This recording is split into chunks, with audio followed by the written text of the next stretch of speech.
And so this is our 86th, is it? 86th session or 87th? 88. 88th session. Thank you very much, audience, for joining in, and thank you very much, sir, Mr. Munjal, for being a guest speaker on Prime Time at 1900. And today we have a very special way of doing this show. We have with us Mihir Mankad, who you see there on the top of the screen. Mihir is going to be the moderator, host, fireside chat person along with Mr. Munjal. And Mr. Mihir is has been a commentator, has been a anchor in the past life. He's also now professor at Harvard Business School. Don't go by his looks. He looks 28, as I said to the others before. And so he's going to be the very special package today to run the show. So I won't come in the way now. So go ahead. Let's play the video and let's go ahead with the show.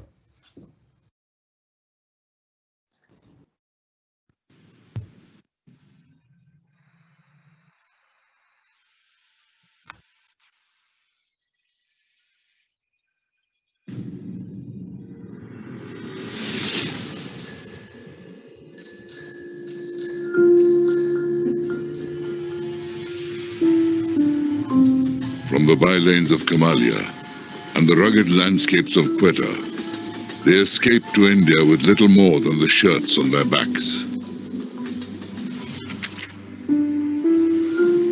In the partition-ravaged cities of Amritsar, Agra and Delhi, 4 of the 6 Munjal brothers, Dayanand, Satyanand, Brij Mohanlal and Om Prakash, built their business part by part. Armed with nothing but self-belief, the brothers began with trading and then manufacturing bicycle parts, which soon evolved into the production of bicycles. For post-independence India, the Hero bicycle gave wings to the aspirations of the common man.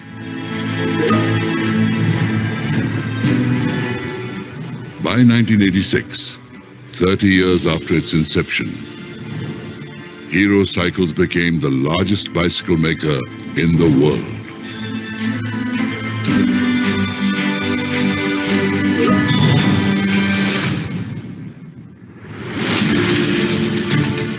In the next 15 years, the motorcycle venture, Hero Honda, repeated the feat. And both pole positions are held firmly even today. Hero's story is about humble beginnings, the refugee entrepreneurial spirit, hard work, and zeal.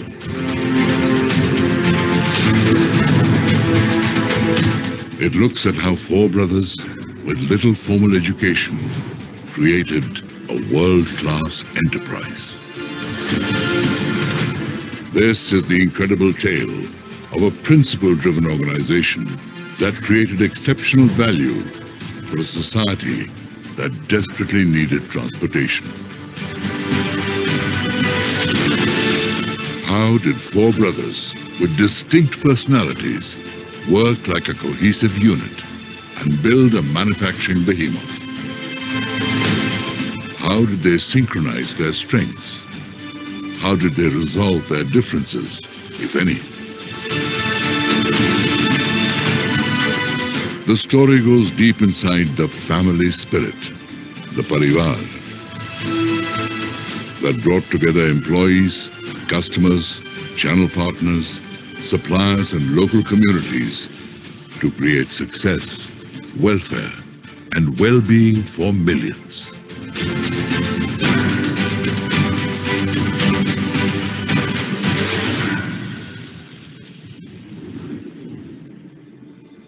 This is the making of Hero.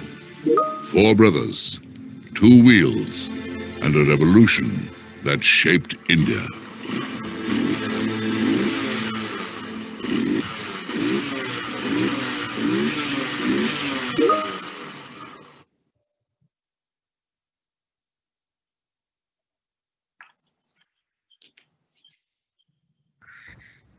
If there was some way we would have clapped. but it was a fantastic thing. Very nice. Thank you. Okay, KG, so thank you again for this show and for inviting me and your guests for almost 90 episodes this time. It's a real pleasure to be part of the show. And this is my first time here, so I do want to give context that while I'm not officially an insider, I do feel as much as an outsider could be. As I was mentioning right before we started the group, that 2 years ago, I had an opportunity to work with 3 CEOs of the Mahindra Group for a TED-style event that they have, and where it's basically a management 101 meeting in front of Anand Mahindra. And at that time, I got a chance to know Manish Vyas of Tech Mahindra and was really impressed with him. And it transcended this assignment that we did. And I've been in touch with the company. I've been in touch with him. Whenever I come to Dallas, I look him up. And that's how this originated. And as KG has mentioned, I'm delighted to do this because this is also my research and my work. So I teach public speaking and facing the camera at a couple of universities in the US as well as in India. I teach at Harvard and Tufts and also at the Indian School of Business. And this is actually bringing me back to my anchoring days from almost a decade ago. So it's nice to be back in this format. But that's enough about me. Let's talk about our guest today, our special guest today. And if some of you had a chance to research the life of Mr. Munjal, you may have come up with a number of things. And the words that I like to describe him in is the true Renaissance man. So Mr. Munjal, you've been involved in a number of industries. You've been involved in the public and the private sector. You've had a hand in education. You've also had an interest in the arts. And first of all, I want to thank you for taking the time to join us today. Thank you. It's a pleasure, and thank you for inviting me. I think this is a wonderful initiatives that you have going on. Super, great. And thanks to your team also who took this seriously. They came on a 2.5-hour mock that we had yesterday to make sure everything goes well and smooth. So hopefully the technical part will go well. I can't promise on the Q&A because what's the point if you're not pushed a little? But we'll start off a little gently today. Right. And so just as your background, currently you are the chairman of the Hero Enterprises. So I think there's interest right now in insurance, in construction, in real estate, also in education. And Hero Enterprises is part of the Hero Group overall. Now I understand there's 18 or so family members involved in your business in different parts. Could you give us, please, just an overview of the Hero Group as it stands today and as it's evolved through the years? Sure. So thank you, Mihir. Thank you for doing this. You are very much a celebrity yourself, so it's a pleasure to have you across on the other end of this conversation.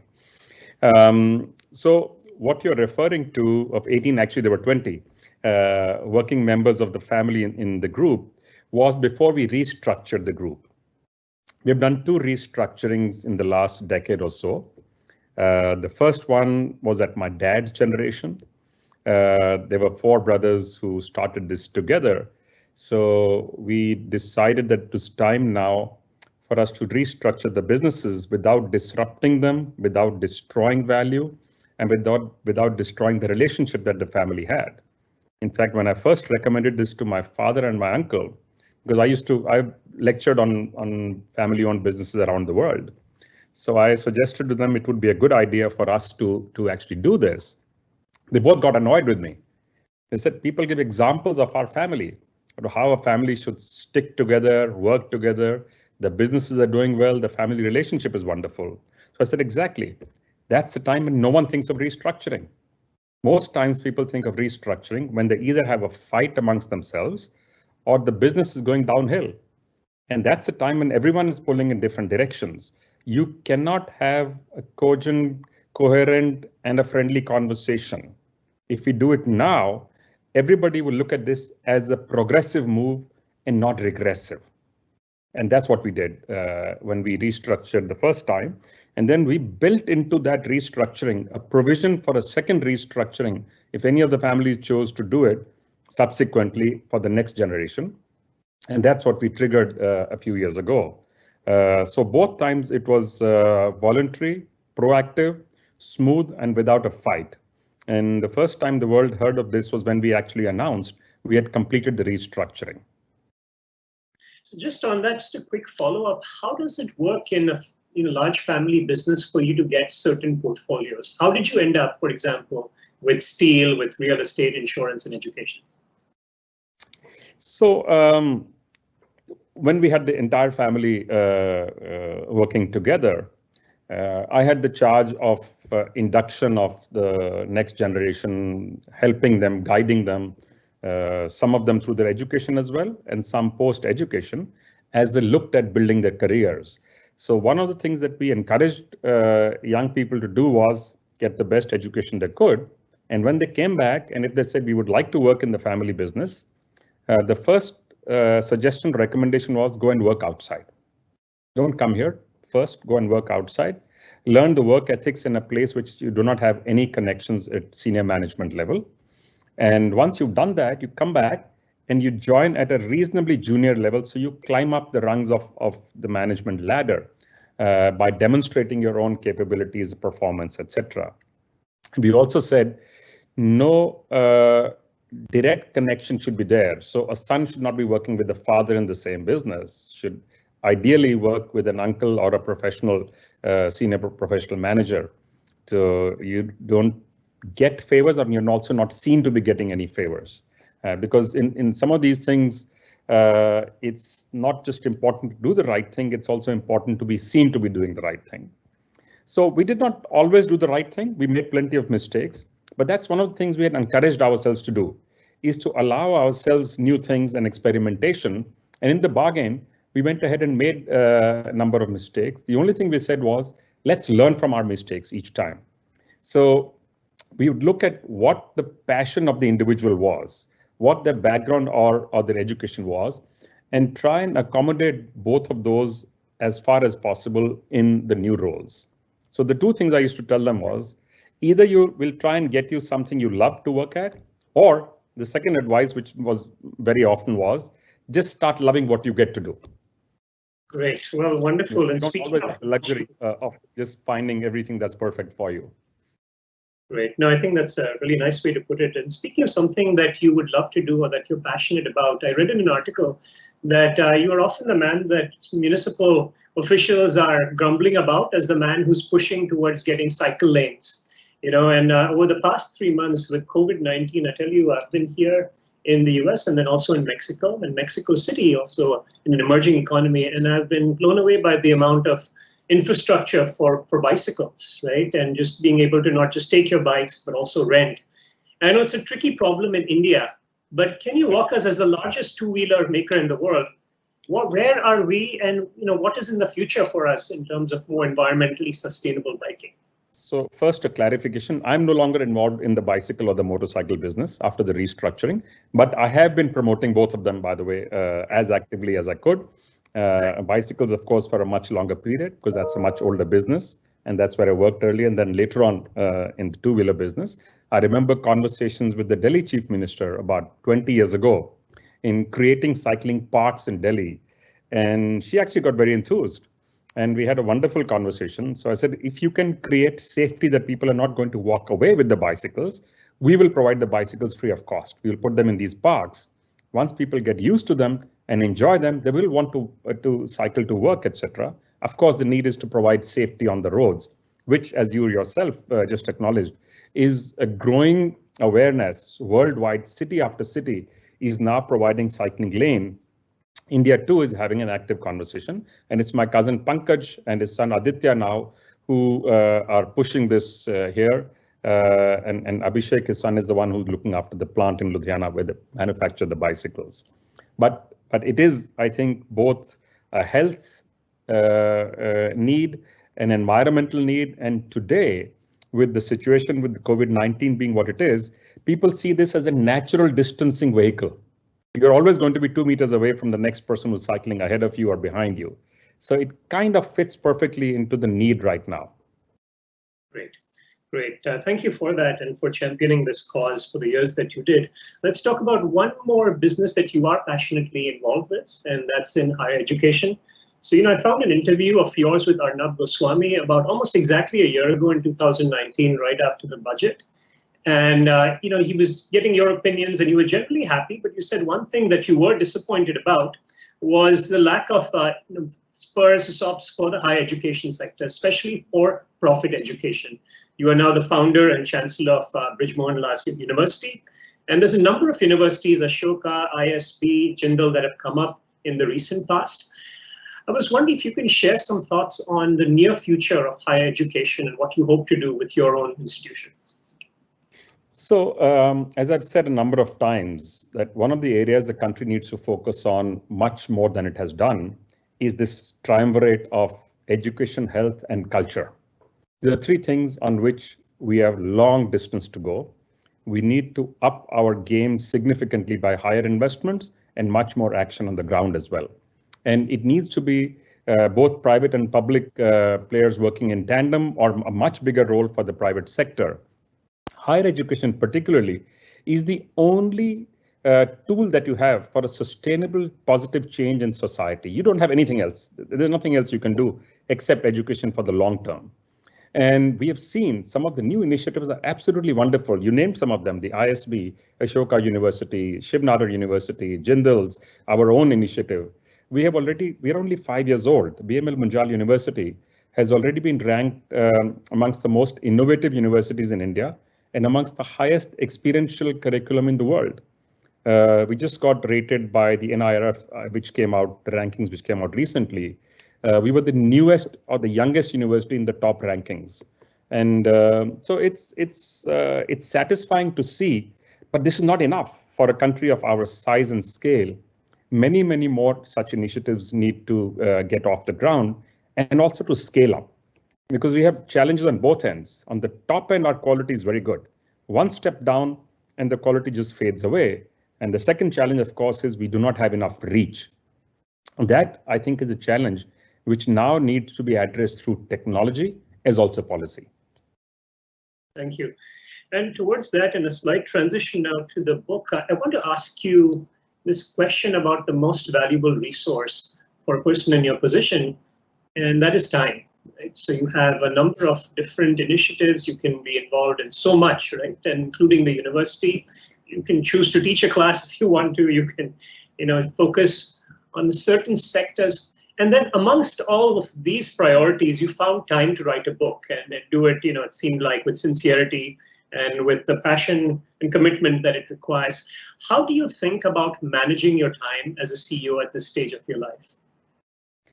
So there are two or three aspects to this. One is, as you know, in life, if there's something you're passionate about, you will turn that into a priority. And once it's a priority, you will make the time for it.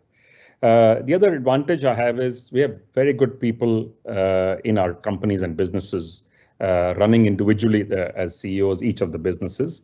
So I'm not involved very much in day-to-day operations, but of course in overall oversight of operations and strategy, in financial allocations, in budgetary allocations, etc.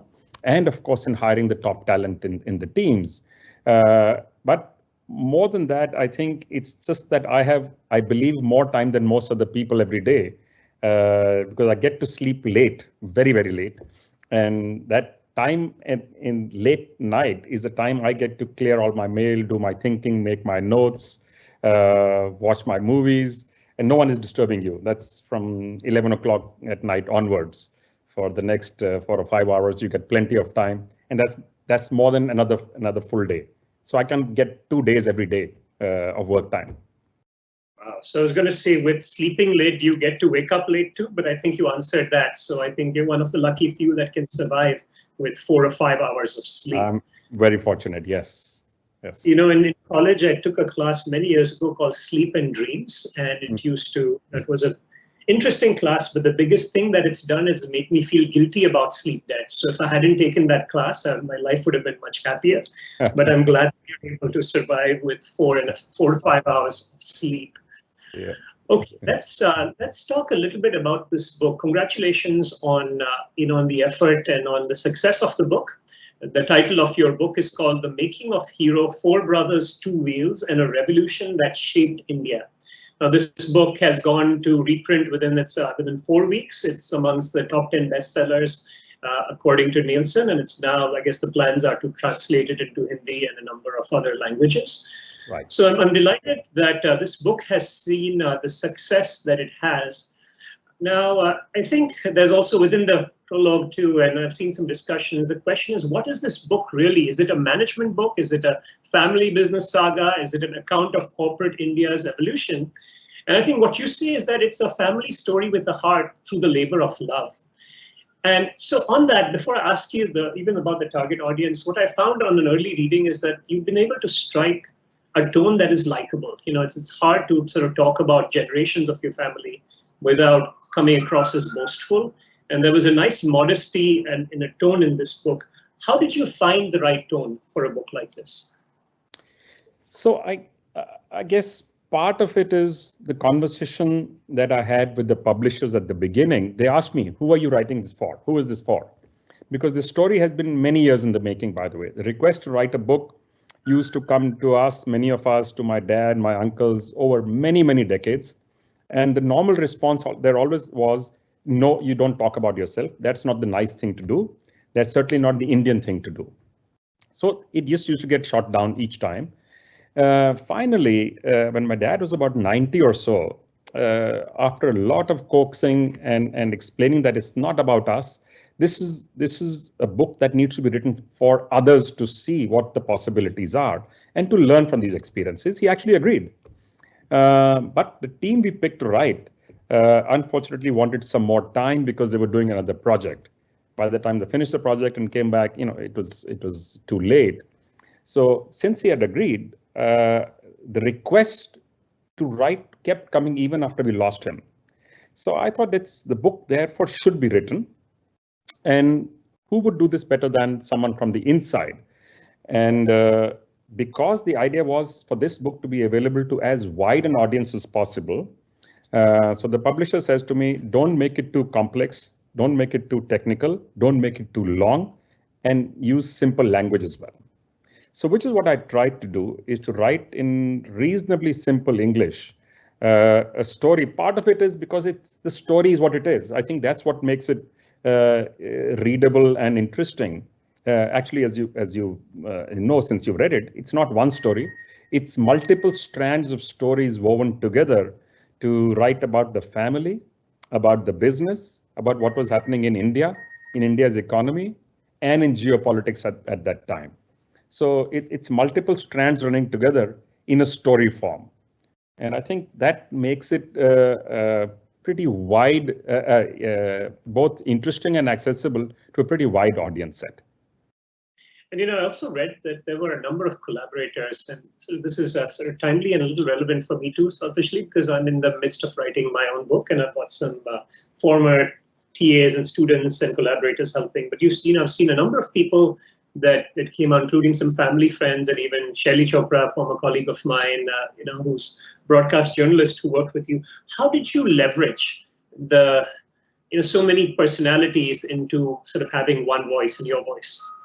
So it was actually quite easy. As I started gathering information, because don't forget, this book started in 1930, way before I was born. So a lot of the incidents and stories were what I'd heard secondhand.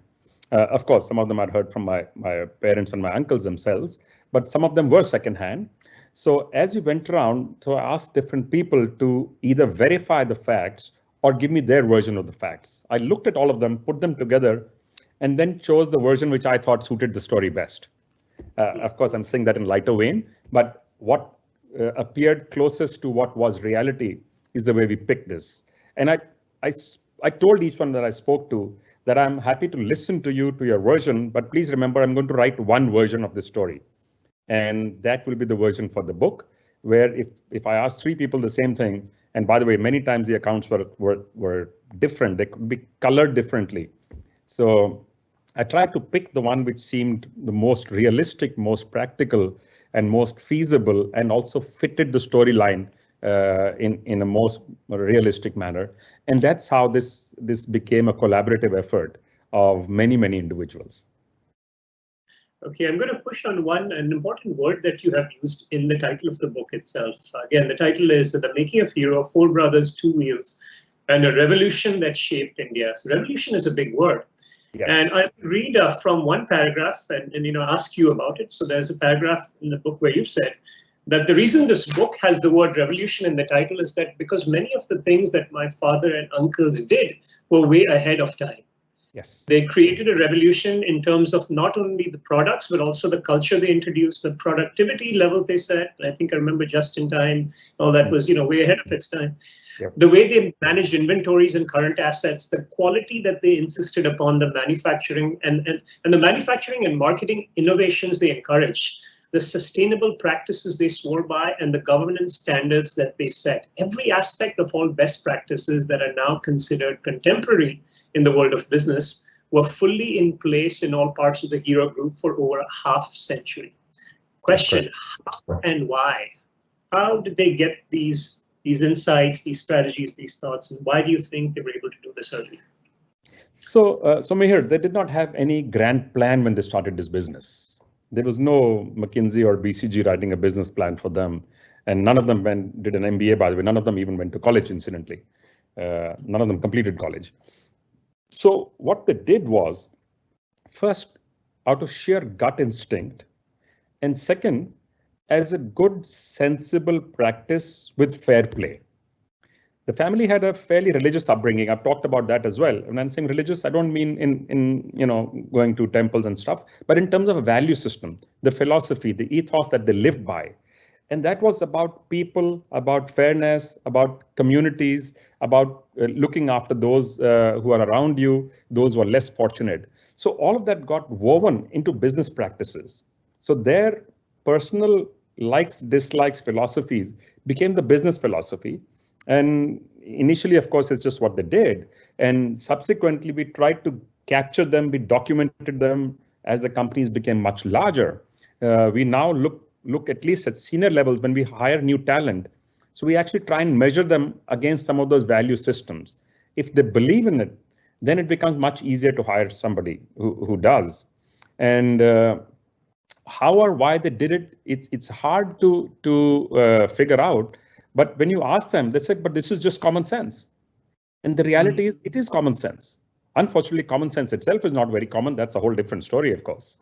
But to be fair to your supplier, to be fair to your dealer, just makes perfect sense.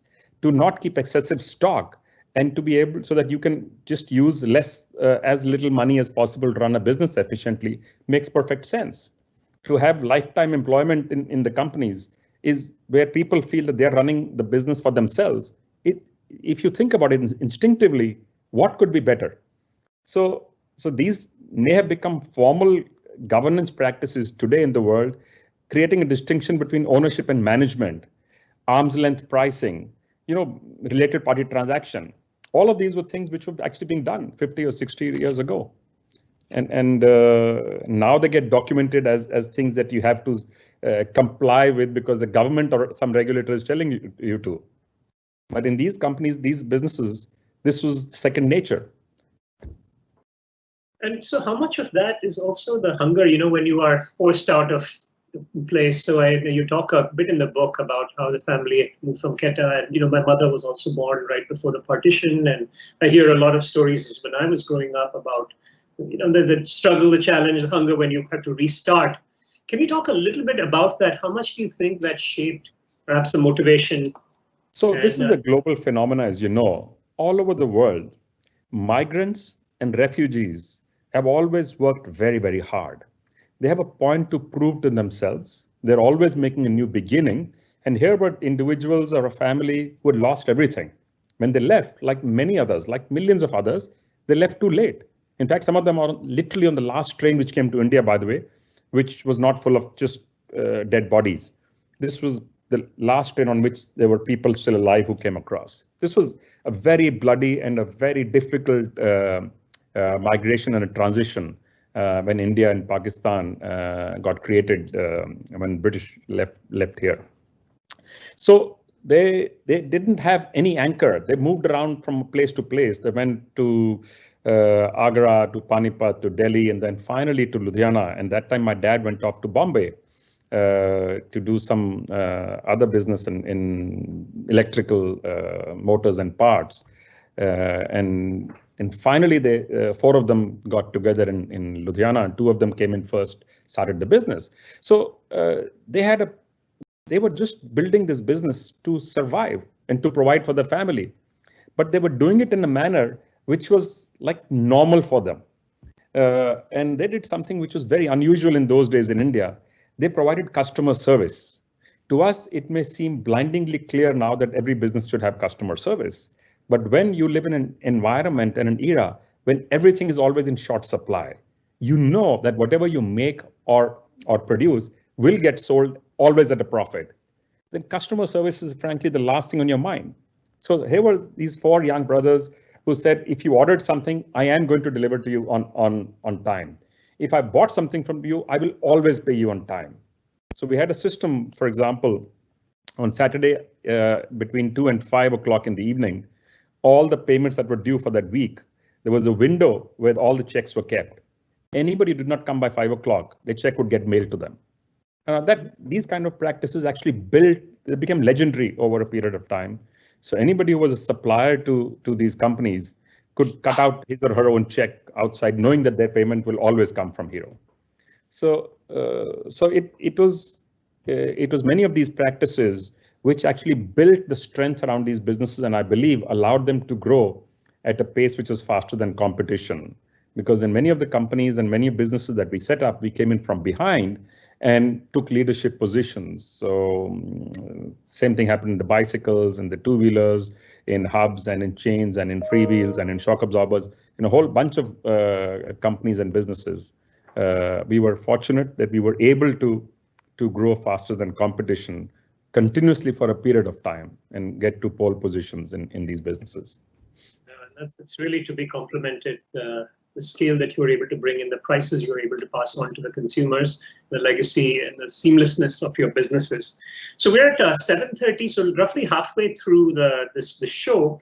And I thought I should have a slight change of gear to do the first half of some impromptu rapid fire with you. So we get to know a little bit about your personality too, and then we'll continue with the book. So I know that you have a lot of presence in your communication when you speak on camera. I've seen that. This is a sweet spot in my work too. So let's test that a little bit. I'm going to ask you some questions. Initially, we'll just make a choice, and then I may ask you to elaborate. Okay, so we're ready. Starting question 1. Your Hero Splendor, one of your best-selling bikes, in red or blue? Red. Red. Why? So it's a color which stands out. It stands for people who desire to do something special. As you know, blue is a color which is cool, calming, and red is always a color which stands for energy, for movement, even for aggression, incidentally. And as businesses, so we followed a twin track, by the way. Our strategy is always very conservative. Our operations are always very aggressive.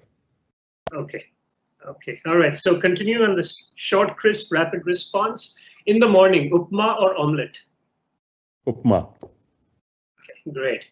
Let's talk about the 1980s, a decade that you were. I'm a pakka pure vegetarian, so that was an easy one for me. Okay, great. So let's talk about the 80s and one step away from two-wheelers to four-wheelers. Fiat or Ambassador car? So Fiat. So Ambassador was considered a dowdy car in those days. Fiat was considered the sexier, the sleeker car that you had an option for. Of course, you had only 2.5 options. Correct. Okay, Fiat for you. Great. I did have an Ambassador though, by the way. Okay. Oh, you did have an Ambassador. It was great. Yes. We did for a while, and it was a 50% chance of it starting on a particular day. So we were hoping and praying that time. Okay, so Shah Rukh Khan or Amir Khan? Amir Khan. Amitabh Bachchan or Rajesh Khanna? More a thinking individual. Okay, thinking. Amitabh or? I have appreciation for what both of them have done. Okay, excellent. I know it's a tough one. Okay, Priyanka Chopra or Vidya Balan? That's a tough one.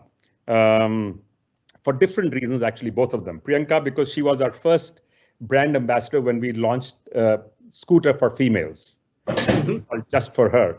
And she did the ad which said, "Why should boys have all the fun?" And she did an absolutely brilliant job. Vidya Balan has done much more thinking roles.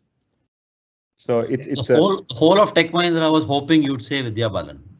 Yes, you just hear a few days ago, last week, on an interview, and she won a lot of hearts and minds there.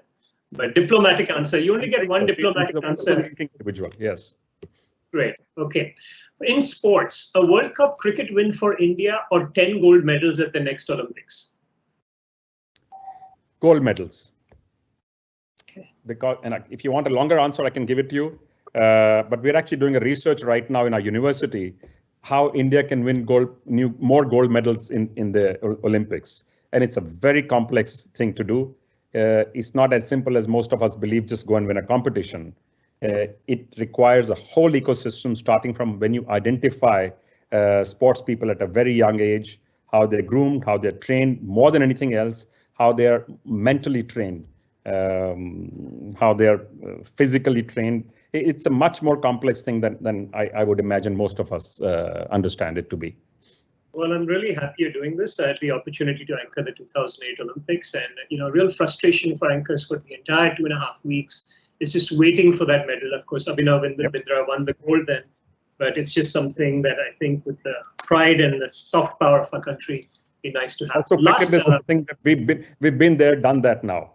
Yes, yes. And the last question, though, on cricket, in the first half of this rapid fire, Kapil Dev from your beloved Punjab or Sachin Tendulkar? Kapil Dev.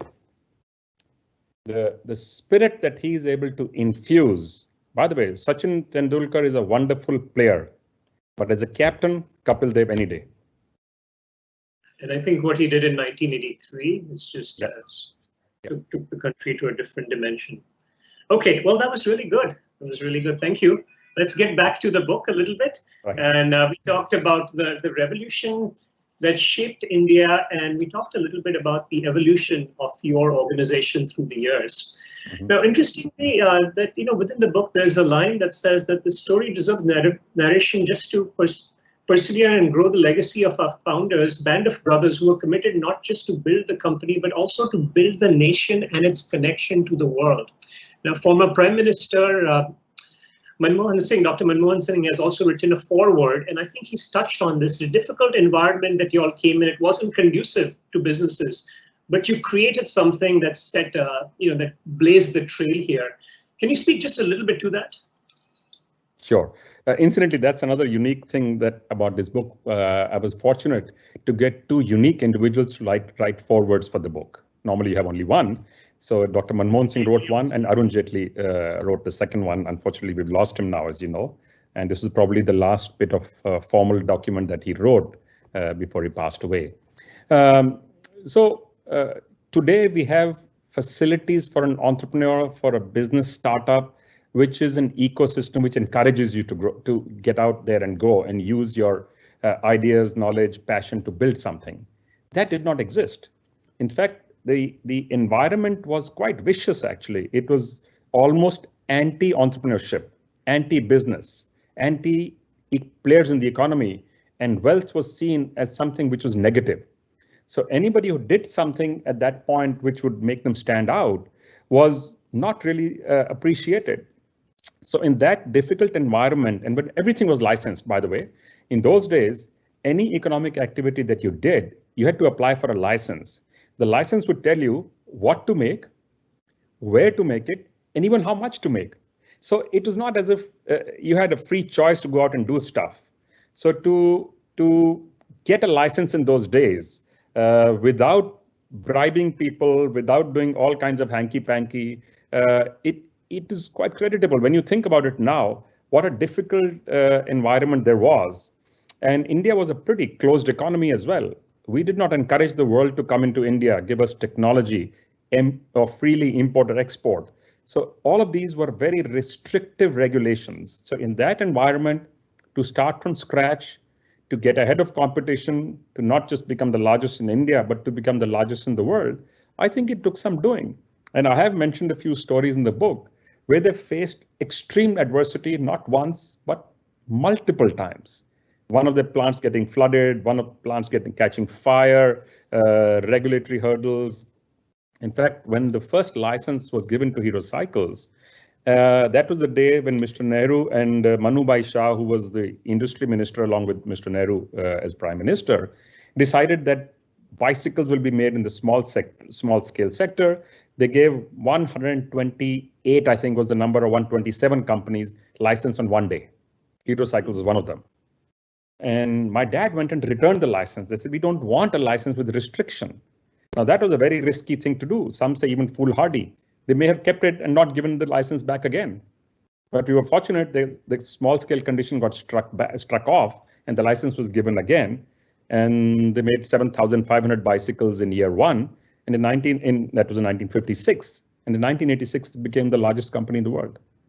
So it is quite a journey, actually. It's in many ways, if one takes a step back, because I'm part of it, so maybe I don't even see all of this myself clearly. But if you take a step back and look at it from the outside, it sounds pretty fascinating. And great. So to go with this operational and financial success and growth, a little bit on the culture through the years. So I read that your company was, your organization was amongst the top 200 most respected organizations globally.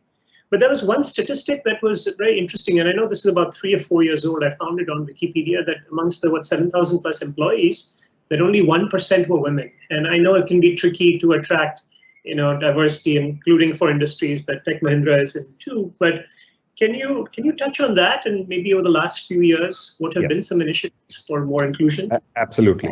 So first, please remember, coming from a traditional conservative town in manufacturing business, women were not encouraged at all. Even in our family, in the first generation, my dad's generation, we had no women working. The next generation, we had 2 of them working. In the next generation, we had many, many more working. So we ourselves have been trying now to encourage it. And over the last 5, 7, 10 years, I would say the number has gone up. It's not where we would like it to be, by the way, but it has certainly increased. And the factory floors in India are still places, for some reason, except in the textile industry and the electronic assembly industry, they don't appear as if they are welcoming for women. And we are attempting now to change that in some of our businesses. Offices, of course, it's easier, and we have been growing the number of women in the offices. In the factories, it's slow, but it has begun. We found some engineers, some finance professionals getting in there. Of course, in the sales and in the company secretarial department, etc., you already have them. But we are far from where we would like to be. Okay, great. And I hope that it changes over time too. Oh, absolutely. Yeah, great. And on the book, and without revealing much more so that you're intrigued, but I want to ask you, when you wrote it, who did you see as the target audience? So, as specific as you can be, what was that demographic? Who was that person? I'm laughing because that was the one strange conversation I had with the publisher at the beginning. So I said it should be as wide an audience as possible. This is not a book only for a business school. It's not a book only for a business manager. It's also for those who are involved with or want to understand family-owned businesses and those who like family stories. Because it's a story of a family, it's a story of a business, and it's India's story in many ways. We talk of made in India, make in India, and nowadays, but literally this is the early days of make in India. This set the tone for ancillarization. Ludhiana now has probably one of the largest concentrations of bicycle parts manufacturers in the world. And this started, of course, after Hero Cycles and some of the other bicycle companies came in there and set up. So the audience is, I'm hoping, even somebody who's not connected to business at all would be able to pick up this book and read the story, which is why it is written, as you asked me earlier, which is why it is written in the style it is. Okay, still though, I mean, I don't know if that question has been answered, but if you had to pick the person that this would most connect with, is it a younger, business person? Who do you think would really grow the most? So the answer is yes. I think for a young business person, this is like almost like a handbook, because it talks of how a business gets started, how a business handles adversity, how a business handles growth, how a business handles challenges in supply chain, financing, regulatory hurdles. So all of those are mentioned in the story. So for somebody who's starting out in early stage, I think this could be a good handbook for them to read and carry around with them for a while. And to that, the last question, what would be a one-sentence summary of why someone should read this book? I actually haven't thought about that.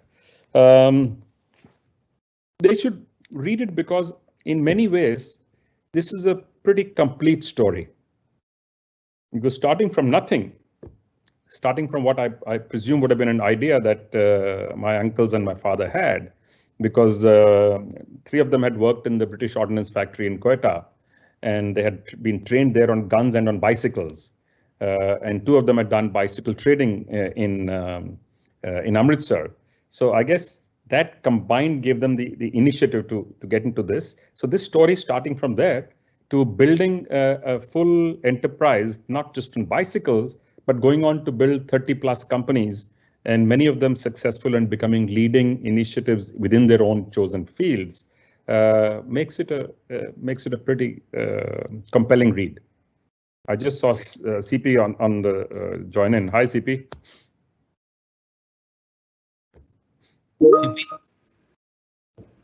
CP, you're there? Sorry. You're muted, yeah. Sunil for joining us, and I'm sorry, I was a speaker on one of those HBS seminars, a panelist, but I'm so grateful that, you probably have taken us through the story of your parents migrating from Pakistan, the brothers setting up businesses out of Ludhiana, and the journey to become the largest two-wheeler or the motorcycle manufacturer in the world. And more important for me is, Sunil, how you constantly personally reinvent yourself, whether it is art or whether it is your contributions to the society, your contribution as a philanthropist, and also a huge fill up to the world of entrepreneurs. So welcome, Sunil. I know I may be repeating here, but I'm so excited I can't help but repeat. Thank you. I appreciate this very much. And I think this is a wonderful initiative, as I said. I'm more than happy to come in and have this conversation. Mr. Gurnani, it's also a pleasure to meet you. I've been following your progress as a business anchor from a decade ago. Thank you, sir, for joining, or rather doing this important show for us. I mean, I don't know whether you realize it or not. You actually stepped into my shoes. I had volunteered to do this conversation.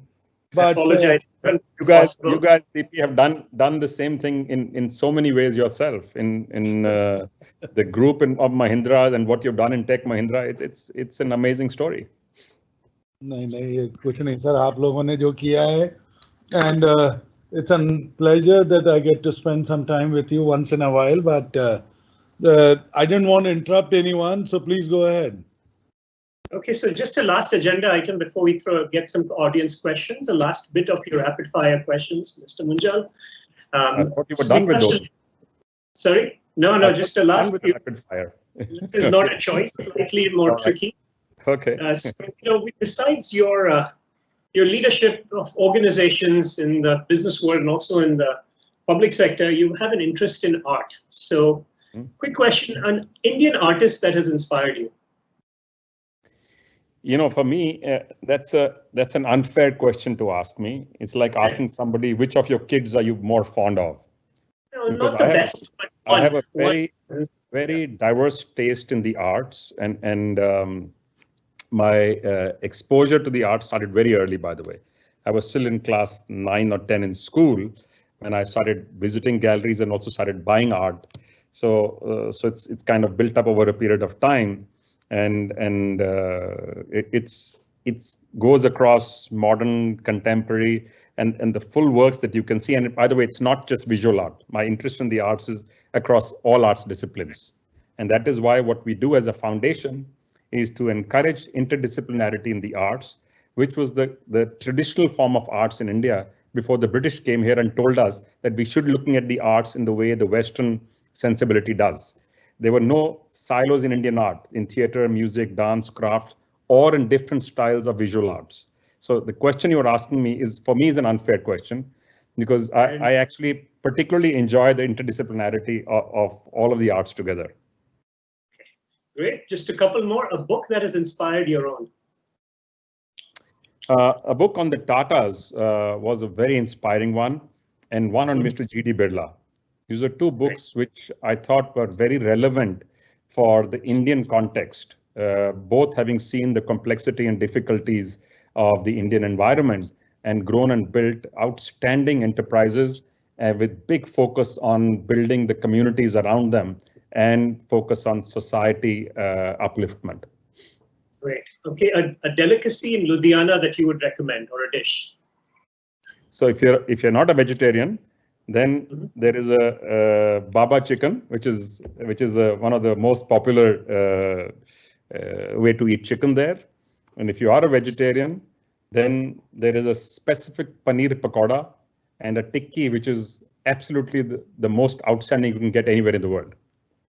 Great.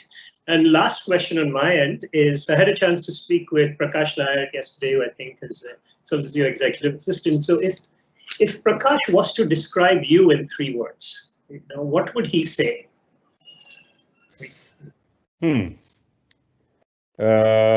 Busy. Busy, yeah. Crazy schedule. Able to manage. Able to manage, busy and crazy schedule. Prakash, are you on the call? And can you validate that?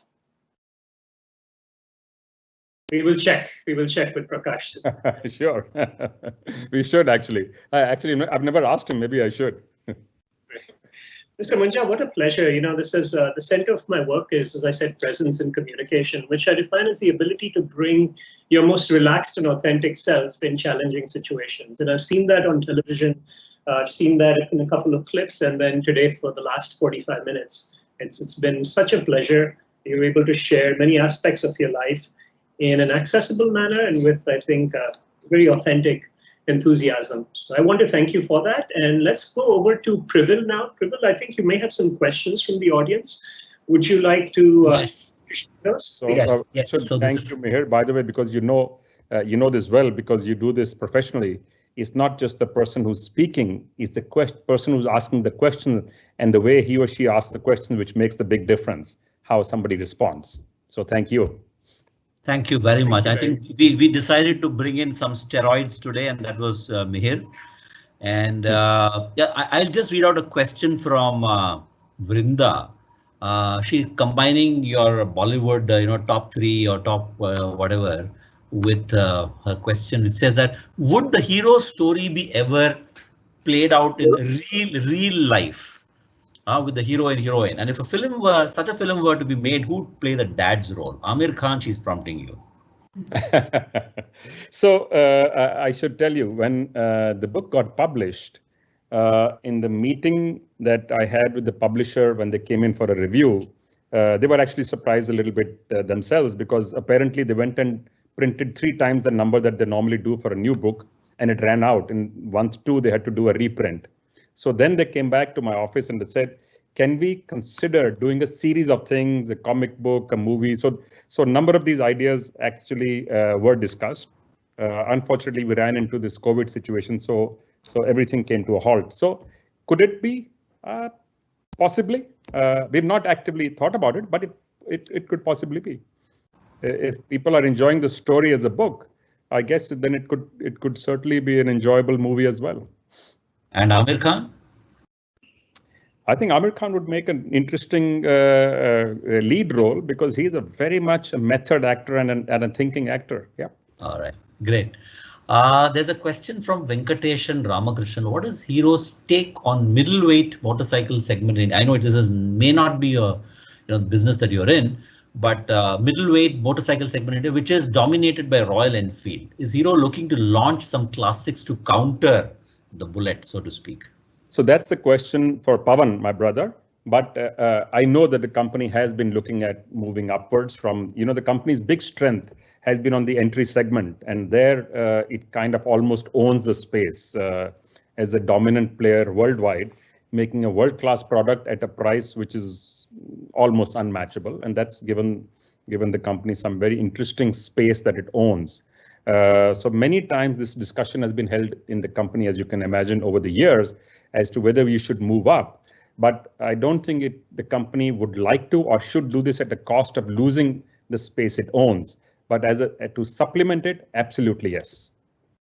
I'll pause here and maybe turn it over to either CP or Sujit if they want to ask anything.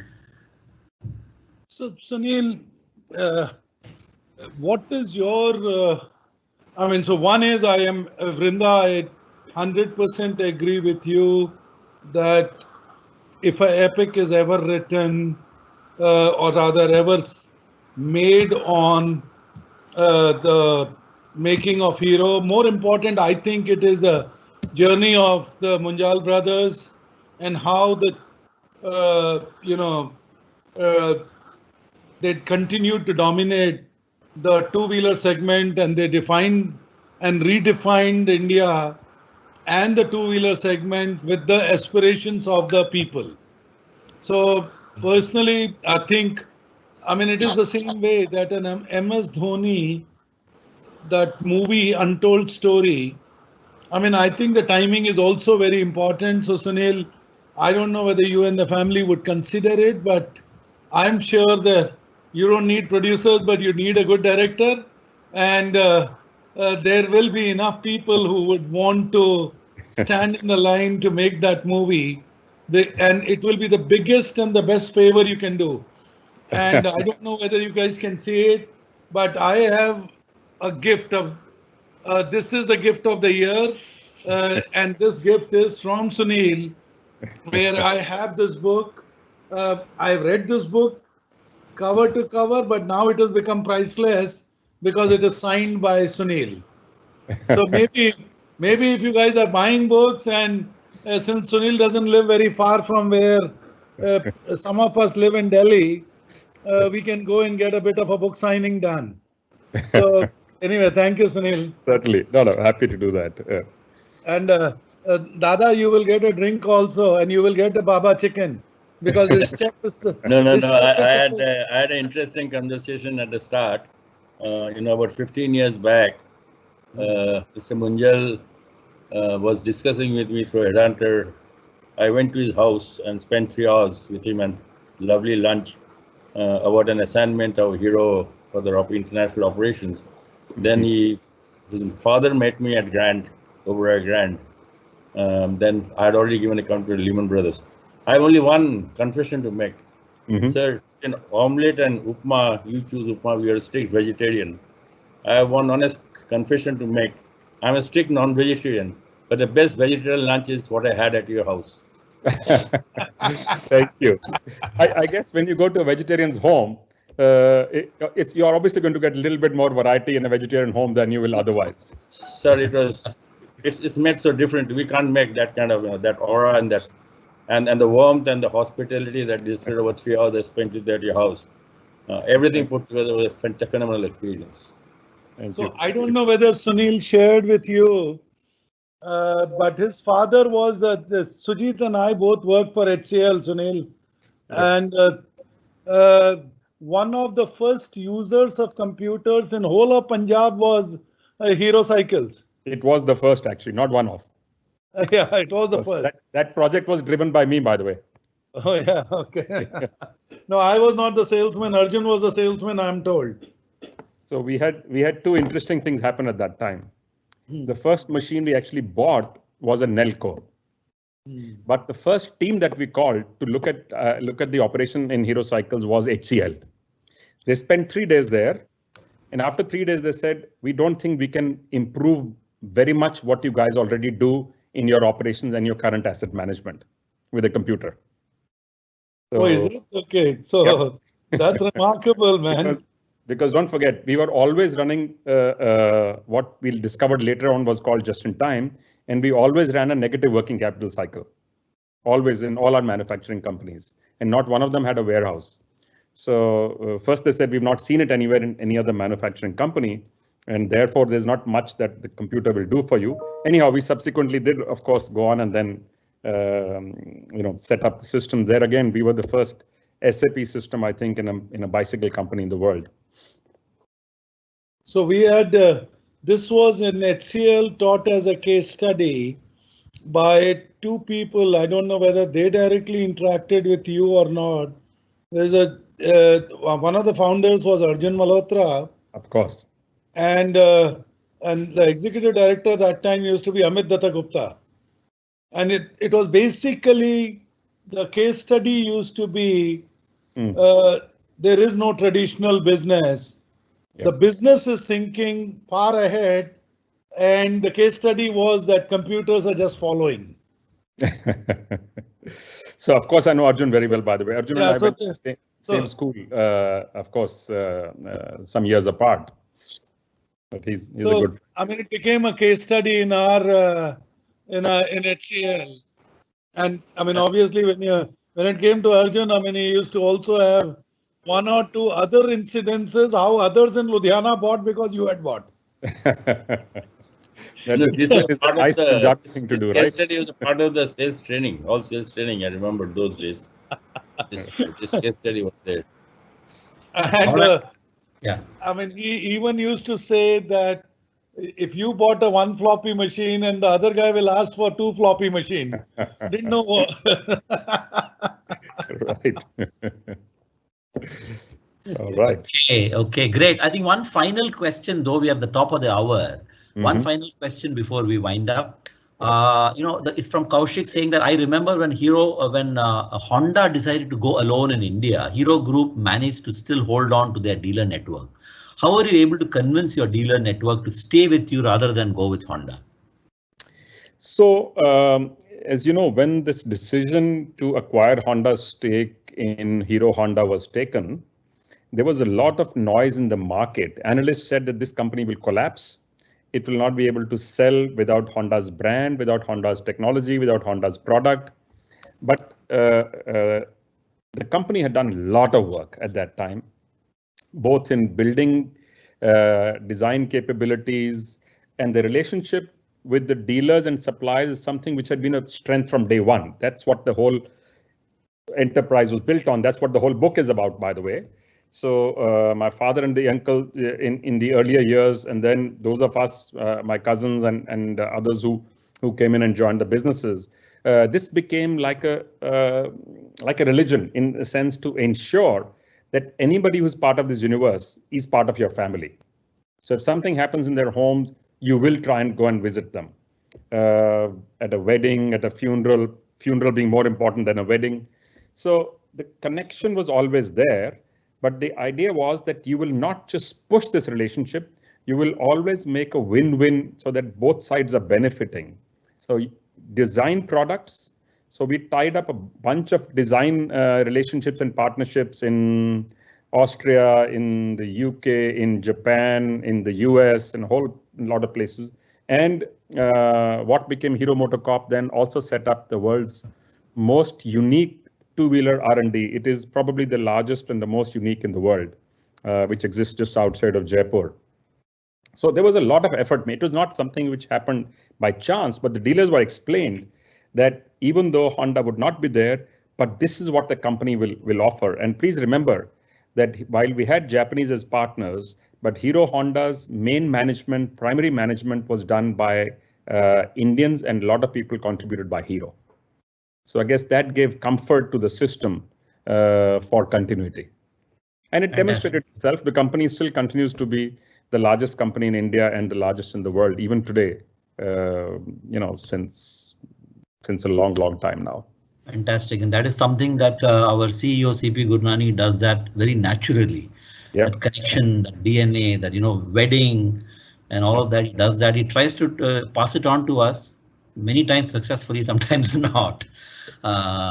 Anyway, so thank you, sir. Thank you very much for agreeing to be on this show and making this so very special. And thank you, Mihir, for giving it the energy that you have given it so far. As I said, you are the steroid, And thank you, CP, for coming in. You know, he came in last minute and scored a century. And thank you so very much for the audience. No, the century is Sunil, and more power to Sunil for the world he's shaping in art and philanthropy through the Hero Foundation, and also through the thousands of flowers that he's blooming through his fund and entrepreneurship. So more power to Sunil, more power to India. Thank you, sir. CP. Thank you, audience. Thank you, Mihir, and thank you all of you guys. I enjoyed that 1 hour. It was an interesting conversation. By the way, this is an education for me as well. Each time I have a conversation like this. So thank you so much for the wonderful things all of you guys are doing. Thank you, sir. Thank you. Bye-bye. Bye-bye. Thank you. Thank you, Mihir. Thank you.